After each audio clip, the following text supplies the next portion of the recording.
Hey folks, so I wanted to do a couple of videos on achieving my IM norms and eventually getting the IM title, specifically the tournaments that allowed me to get there. This first one was played back in 2014 in St. Louis at the Spice Cup Open. This is a very strong open. It's one of those tournaments that has around 50 or 60 players, but a strong majority of them are above 22 and 20 or maybe even 2100 FIDE. They mainly do this for norm purposes so that players can get to play against a stronger field of players. And it certainly helped in my case. I have my results up here where the whole tournament, because I was able to perform at a consistent pace, I only got paired down once in round 2 against a 2100 player. I won that game, and from there I basically was able to keep a good enough score to be paired against mostly high rated players. At the time I was around 2300, and this certainly wasn't my first norm event. I played I think a bunch of norm events in the years leading up to this, getting a lot of training. I was certainly stuck at the 2300 level for quite some time. But I had some decent results. I think I got close a couple times. In fact, in the same tournament a year ago, before this in 2013, I had achieved a norm performance, but I hadn't played enough foreign players to actually get the norm. So I clearly felt like I was capable of performing at a 2450. In this tournament, I ended up at 2474. And yeah, in this video, I just wanted to show a couple of the critical games that helped me do that. As you can see, I actually started off with a loss to Grandmaster Daniel Naroditsky. Then I won a game. Then I won a nice game against Jeffrey Zhang, which will be the first game we look at. Made a couple of solid draws. Ended up losing another game to Grandmaster Yermolinsky. And then I scored another much-needed victory against another IM, Cara. In the final round, I then needed a draw against Grandmaster Reynaldo Vera, which I ended up doing. So the first game I wanted to look at was against Jeffrey Zhang. So this was before Jeffrey Zhang was, the monster chess player that he is now. This is back in 2014, and at the time he was already 2470. Of course, it was very clear that he was just going to turn into an incredibly powerful player. But at this point, he definitely still had some weaknesses, and he was certainly not that consistent, when he was younger. So here I was playing black. White's last move was queen to b3, and I ended up going for a concrete line here that ends up feeling like it was in black's favor. But I'm starting with this moment because I think it was kind of an instructive moment because from my point of view, I was kind of under pressure here in the game, and I really had to trust my calculation here that the position I was going for was going to be in my favor. So I decided to take on c4. White plays queen takes c4. And now, of course, it's very difficult to defend the c5 pawn, so black is basically committed to this line to play queen takes d3, queen takes c5, and queen takes e4. And it's very important that I'm hitting the knight on f5 here so that white doesn't have any nice tempos with rook e1, but also because of the trick queen takes c6, which white plays in the game. If I just take back here, then it's knight e7 check, and white will be up a piece, but of course I have queen takes f5, and I'm keeping material balance. So I really had to be like triple sure there that I wasn't, blundering any kind of trick. And we ended up in this situation where still a couple of pawns are hanging, so it's still a very concrete situation. But I did like black's chances for an initiative here with, like, for instance, pushing the e-pawn soon and using the kingside majority, using my active queen and trying to generate some kingside play. So Jeffrey ends up going c takes b4 here. I played knight d5. I think the engine was pointing out it was even stronger to play e4. And here white can play knight d4, for example, taking advantage of the fact that the rook on a8 is hanging, so I can't take on d4. But black just goes queen e5, and then black will go maybe rook a b8, and has a very healthy and active position. I ended up choosing knight d5. I think this is a natural move, and I really had to convince myself that this position was okay for black, because from afar it did kind of look like I was going to be tied down to this a pawn, and that white will have a very easy time creating a passed a pawn, which could be dangerous. And that's exactly what white does here. He plays b5, a takes b5, and my idea here was basically that, okay, white is going to get a strong a pawn, but I'm going to have it blockaded on a8, and in the meantime I want to play knight f4, queen g4, and go for the kingside initiative this way. So he throws in rook fe1. I think this is an interesting move. I play f6. Kind of a weakening move, but at the same time I just don't want to be tied down to this e5 pawn. I want to be able to play queen g4, knight f4, and go for this attack. Queen takes b5. I throw in rook a b8, queen c6. And here I throw in rook d6, just trying to kick him back a little bit, maybe activate my rooks a little bit more. So queen c5, queen g4, and here I think he ends up making just a very serious mistake with a6, probably just the decisive mistake of the game, because after this he's not able to come back. He really just needed to deal with the threat of knight f4 with first playing a move like h3, so just to kick the queen away. I'm not sure what I would have done in the game, but according to Stockfish, queen b4 here, it just leads to kind of an equal position. Both sides here are, they have their trumps, but also their disadvantages and their weaknesses as well, so it just kind of evens out.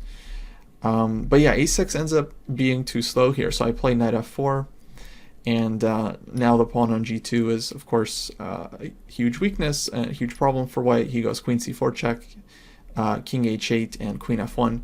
I believe this was probably just his idea, like when he played a6, this was probably what he was calculating, but he likely underestimated black's position here.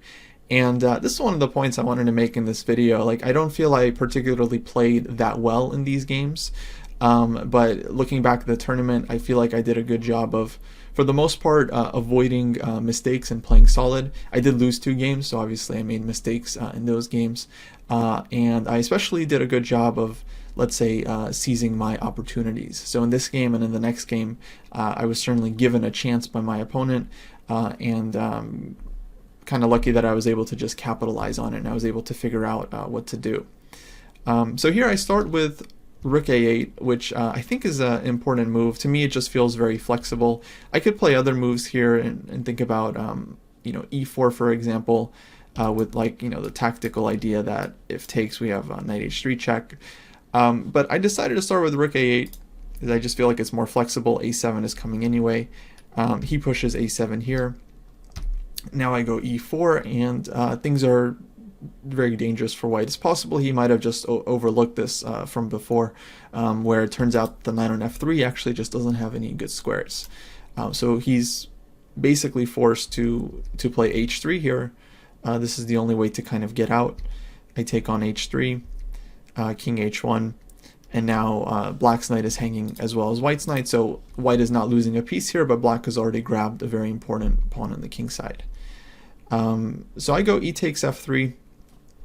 Actually, the engine points out a really nice shot with knight f4 here, based on the idea that if rook takes e4, black can go rook takes a7, which is quite brilliant. But this actually is a theme that I was calculating in the game at some point.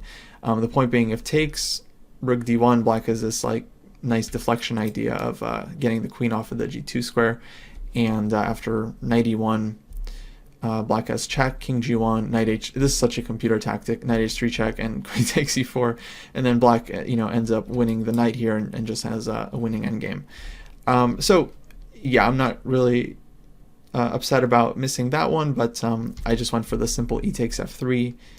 He takes my knight here, and now after queen f5, well, black is left with this really strong pawn on f3. But now white does have issues with the back rank. So for example, one of the lines I was looking at in the game is that in case of rook e3, black will go rook takes a7, takes rook d1. Again, this idea. And white has some checks, but black's king is going to be very safe on h7, and white is just losing the queen because of this mate. So instead he goes rook a4.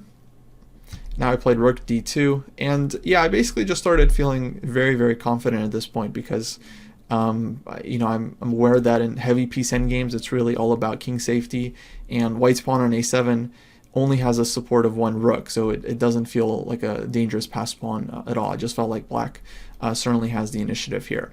And indeed, now he goes rook g4 because he realized he needs to defend. He's willing to give up the a7 pawn. I decided there was no reason to take it right away and potentially allow unpleasant back rank check. I also have to watch out for certain ideas. I'm not sure if it's exactly working in this position, but rook takes a7, rook e8 check, king h7, and rook takes g7. This was a trick I needed to watch out for. The point is, after king takes, queen g1. If king f7, there's queen g8, but okay, I realize black has queen g5, and this is okay. Queen g6 would run into rook g8 check. So probably could have taken, but I think it was just more solid to start with queen c5. He goes rook e3, and now I take on a7. Here again, if rook e8 check, king h7, rook takes g7, we still have queen g5, so this is an important defense. And if queen b1 check, it's very important that black plays f5 here. So this was a key move that I had to see during the game. Because if I play the natural queen c2, then white goes ahead and does take on g7. King takes, queen g1. And king f7, queen g8 is mate, queen g6, rook g8 check. Just completely turns the game around. I think white is winning here. King takes, queen takes g6, and white is going to take on h6 next and then grab the rook.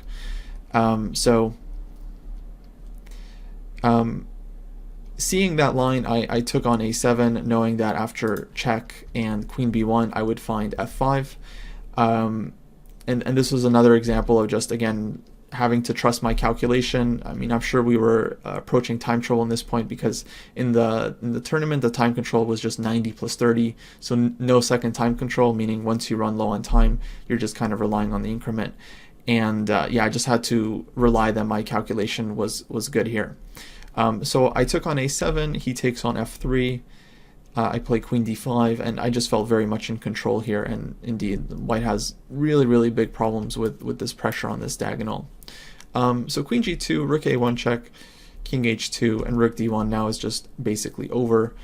He can take on g7, but there's no threat with rook g8 check, so black just goes rook h1 and rook g1 and wins the game. In fact, I think queen g2 was just a decisive mistake. He should have played king g2, then maybe rook takes b2. And the game is not quite over yet, but clearly black just has, all the winning chances in the world. Queen g2 maybe made it a little bit easier for me because he ends up just kind of bunkering with rook to g3. Now black can consider winning the queen for two rooks with rook h1 check, but I think when you have so much pressure that it's usually better not to cash in unless you're just absolutely winning. So to me, it just felt like white had almost no moves, and instead I should just take it slow and slowly press and just try to create a zugzwang. So I play queen c6, trying to play queen c1 soon, h4. I just play h5. Again, white has almost no moves here. If this rook moves out of the way, it's going to be rook h1 check, takes, and then rook h1 mate. So it's just very, very difficult for white to move any of his pieces here. He goes rook h3, queen c1, rook c3, queen f4, and I grab this pawn. Now if he plays this rook to g3, he's just completely stuck. I mean, none of his pieces can move. I can play g5 and everything is probably winning here. So he gives up the h-pawn, but of course it's not enough. Now he plays this rook to g3 because otherwise black would play h4. And queen g3 again, rook h1 is just winning. I play h4, he goes b4, because I'm pinned. I played king g8, and then finally white resigned. So yeah, I felt happy with this win. I think I played accurately in the critical moment, but it's not like I did something brilliant to create these chances. It was more of just my opponent playing a little bit too optimistically and me being able to capitalize on it. So in this next game, I was playing against international master Cara, who's actually a good friend of mine now. But okay, back then, we were definitely competitors. And I feel like the game, for the most part, was about equal. Maybe as white, I was putting a little bit of pressure here, with black having a slightly worse bishop and potential weakness on d5.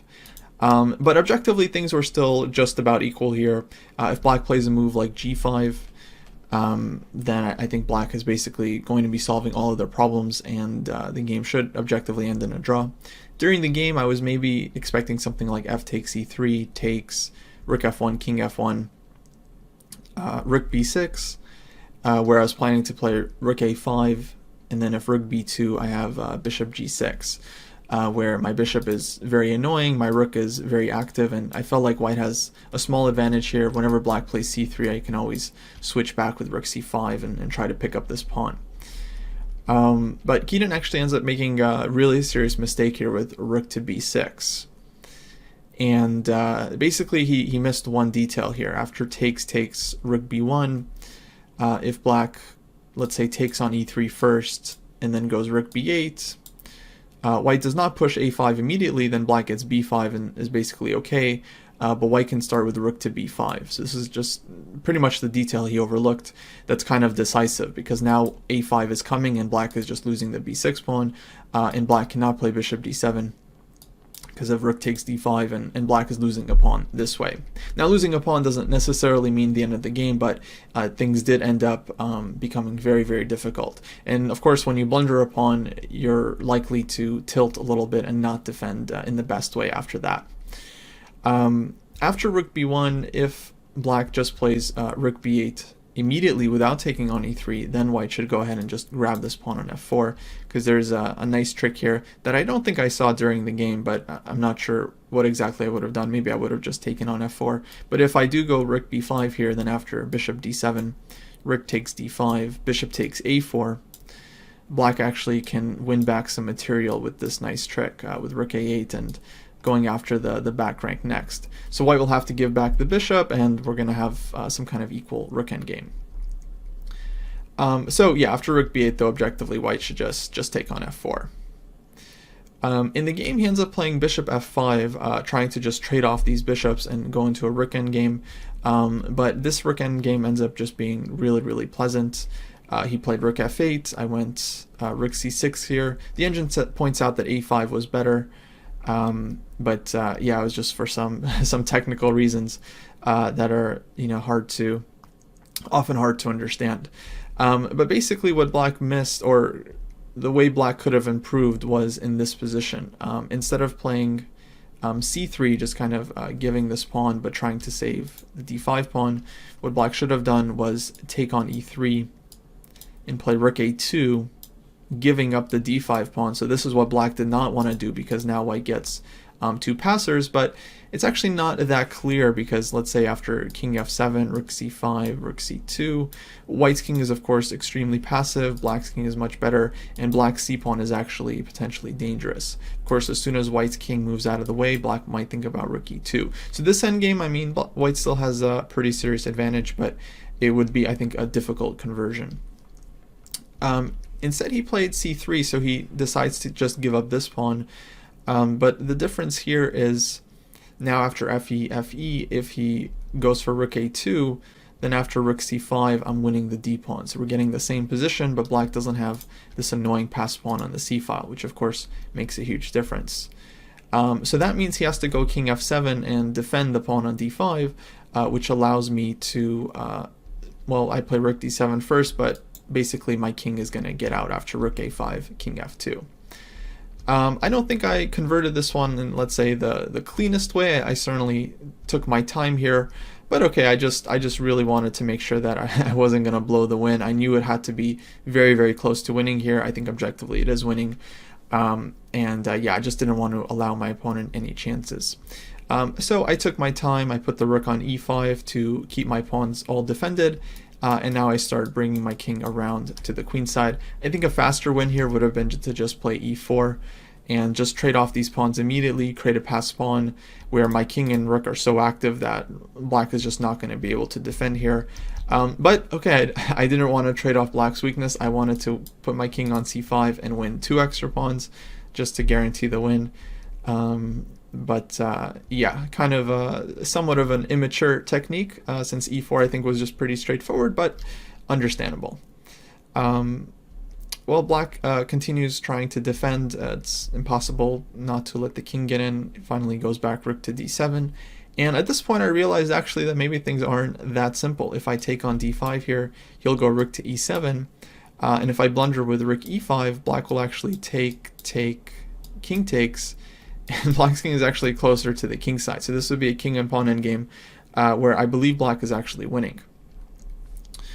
Instead I played king to c6 first, although I should mention that of course white can take, and then after rook e7 play a much more sensible move like rook to g5, where after rook takes e3, d5, I think again white is going to be winning with this extra pawn. But okay, I was trying to win in a comfortable manner. King c6, rook d8. Now I take on d5, rook e8, and I decide to go rook g5. So finally I realized, okay, this one passed pawn is strong enough. My rook is defending my main weakness here and tying down black's king, and of course my king is active enough to support the pawn. So at this point I realized, okay, it's time to just give one pawn back. Rook e5 is actually winning at this point due to the fact that white's king is one tempo faster compared to before. Here after king e4, basically this position can be evaluated very simply. Whoever moves first wins. In the previous line, black was going to move first in this position. Here white gets the first move, and then after takes, and takes, black's king is not in time to get back because white goes king g6 and simply advances the pawn forward. Or if black goes king h3, then of course white has king g5. So okay, this was enough, but I'm sure I didn't have enough time to really calculate that accurately. I just went for the practical route, and I think this was definitely the way to go because, yeah, this endgame is just completely winning for white. After getting my pawn to d7, black played rook to c3, and we have a kind of a Lucena construction here where black is trying to keep white's king from getting out. And these pawns on the king side actually make it a little bit tricky because it's not clear how white should build a bridge. But after the move g4, I'm just able to create some space for my rook and set up the bridge technique. So here black resigned because, of course, with this move, I'm kind of showing the winning method. But basically, after take, now my rook is perfectly placed for the Lucena position. I'm going to go rook f4 check next, and then get my king out after that. And okay, the game is just over. So again, I don't think I did anything particularly special in this game. It's just my opponent made a mistake, as will happen in a lot of chess games, and I was fortunate enough to figure out exactly how to capitalize on that. So in the final round, I was paired against Grandmaster Reynaldo Gonzalez Quevedo from Cuba, and doing the math of the norm, I realized I needed to at least draw this game to get to 2450. And yeah, that's always an uncomfortable spot, especially when you're playing with white. It's definitely preferable to play white, but when you're playing with black and you need a draw, then nothing really changes about how you approach the game. You still should be trying to equalize from the opening, and then that's about it. But when you're playing with white, you typically shouldn't be trying to just equalize from the opening. That's a good way to actually get a worse position. You should still be trying to push for the advantage and playing ambitiously. But the issue with that, when you have the result on your mind, of course, is that that if you play too aggressively, at some point you're not going to be able to just get an equal position. You're either playing for a win or for a loss. And psychologically, obviously, that's going to be difficult for a lot of players. So there is some good advice about these types of situations. I mean, the typical advice is try to forget about the result and what it means to you as much as possible, and just focus on the game and make objectively good moves. With the caveat that you can't, you shouldn't decide to end the game if it's a result that's bad for you. So what I mean by that is, if you need to win to, let's say, get your norm or to win a tournament or whatever, if you need to win, then of course you shouldn't be agreeing to a draw in a position where there's play left, right? Even if objectively it's equal, you should continue the game. And if all you need is a draw to win the game, win the match, win the tournament, whatever it is, and your opponent is offering you a perpetual check, then of course you should just take it, right? Even if objectively you can play on and be a little bit better. So, well, okay. I'm a d4 player, and I think one of the advantages of playing d4 is that you can often just play for a small advantage without taking a whole lot of risk. This is typically what I like to do in situations like this, where I'm certainly going to try to look for an advantage and punish any opening or middle game mistakes if I see them. But at the same time, I am going to try to just play in a calm, measured way without taking on too much risk or burning too many bridges. Okay, so here I played the move e3. This does look like an extremely passive move, but it's actually a move, I'll play for a win. My idea with this move order is to certainly look for different types of structures that I want to play. Sometimes I might take on d5 here and then play b3 and play this kind of position. Really depends on how black reacts here. He goes c6, so opting for a type of semi-Slav setup.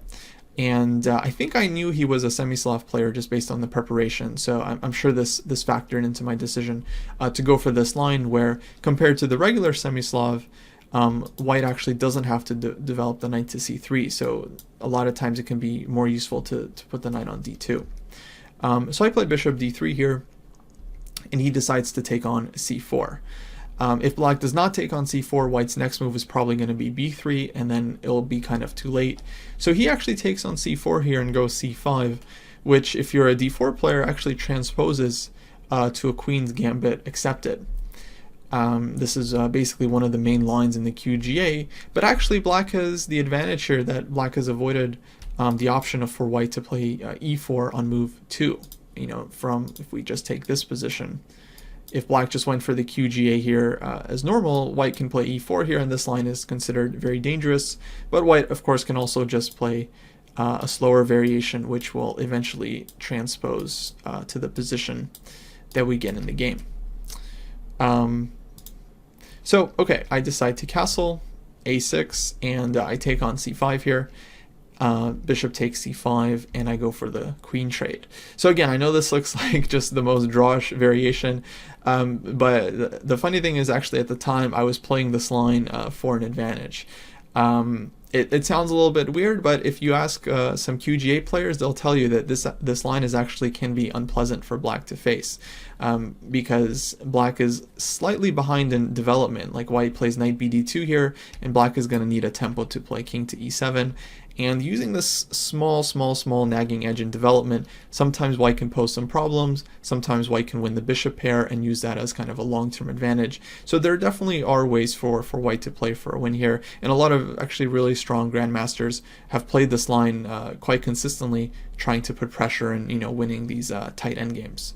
For my purposes, of course, I was totally happy to go here because I felt like, okay, this is kind of perfect. I get a position where I can just kind of play for two results. I can try to keep the game balanced, and I don't have to take on too much risk.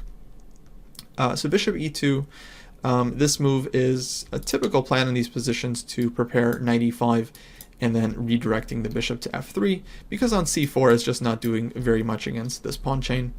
So knight e5, king e7. I drop back to d3. This is another kind of typical maneuver here. Bishop d6, and here I played b3. I think actually knight c4 might have been a better move here.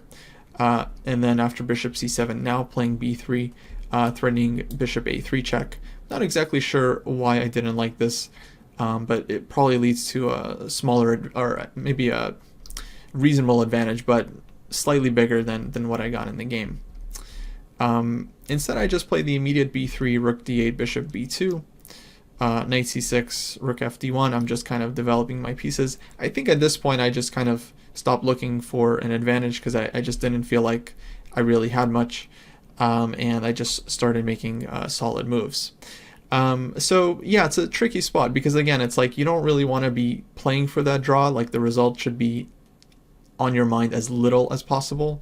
But at the same time, it's like you don't want to just start going crazy like h3, g4, just being super aggressive in every position, because of course this can backfire. Long story short, try to play the moves you think are best. If your opponent is leaving their king open, you should still go for the attack and take that risk. Okay, so here I go knight c4, bishop c7, and knight to e5, and I felt like, okay, I have maybe a tiny lead in development here, so I can kind of use this to my advantage. he ends up going knight takes e5, knight takes e5, rook takes d1, rook takes d1, rook d8. Okay, now I'm not going to get much if I play rook c1 and allow rook d2, so I'm kind of committed to the rook trade. But actually after takes and bishop a3 check, again, if anyone is better here, it's white, especially after king e8 and knight back to c4. Because now I'm threatening a pretty unpleasant knight d6 check, I'm putting pressure on b6, and it looks like just all the pieces have been traded, but actually white still has some annoying ideas here. Knight d6 just being the main threat. So essentially black is basically forced to play bishop c7, knight d6, and has to take and give up the bishop pair. In this position, objectively, I mean, very, very likely drawn, but if anyone is going to play for advantage here, it's going to be white with the two bishops. And I probably would take this position, against a lower-rated player if I was trying to win the game. I mean, it's certainly very dry and technical, but the two bishops are a long-term edge, and I can try to play f3, e4, get my king in, and just slowly make progress. I'm sure there's a lot of ways black can still go wrong here. So yeah, again, I was feeling very, very comfortable in the game. Knight e4, go bishop d4, b5. And I would say maybe this is the only moment where I made a move where, my attention turned not just from trying to play good chess, but okay, now it's time to make the draw. Because if I was just playing this as a normal game, I would, of course, play the move f3 here, knight d6, maybe e4, and continue playing the endgame.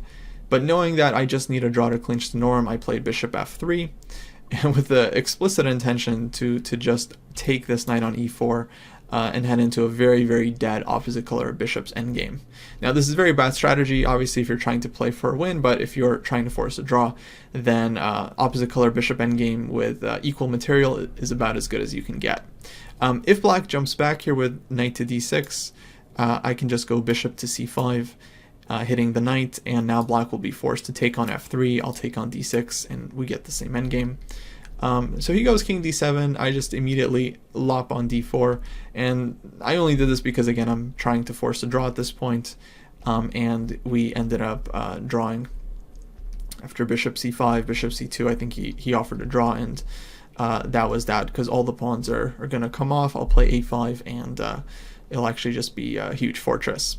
Actually, he did have one chance here to put a little bit of pressure on me with this move king to c6. Where his idea is to just play bishop c2, and if I am going to be forced to take on b5 here, then after king takes b5, bishop c3, let's say bishop c2, I have to go b4 to hold the pawn. He goes king c4, bishop e1, king d3. This position would be slightly uncomfortable for white just because his king has gotten so active. I'm sure it's still a draw after king f2, even if I end up losing this e3 pawn. Like, let's say black goes f5. Even if I end up losing this this e-pawn, losing one pawn is not a death sentence in these types of endgames. So I'm pretty sure it would still be a very, very comfortable draw. Although I have to say it would be annoying to have to play this out after being, on much more comfortable side of the endgame. But in any case, okay, he just played b4, and we just got this immediately drawn position, and that was that. So that was the first norm. Again, in this tournament, I don't feel like I really made that many like spectacular moves or anything, or played like at an insane level. It was just a matter of being solid, not making silly mistakes, and recognizing my chances when they were presented. Alright guys, in the next videos I'll be going over my second and third norms, so hopefully I'll see you then. Take care.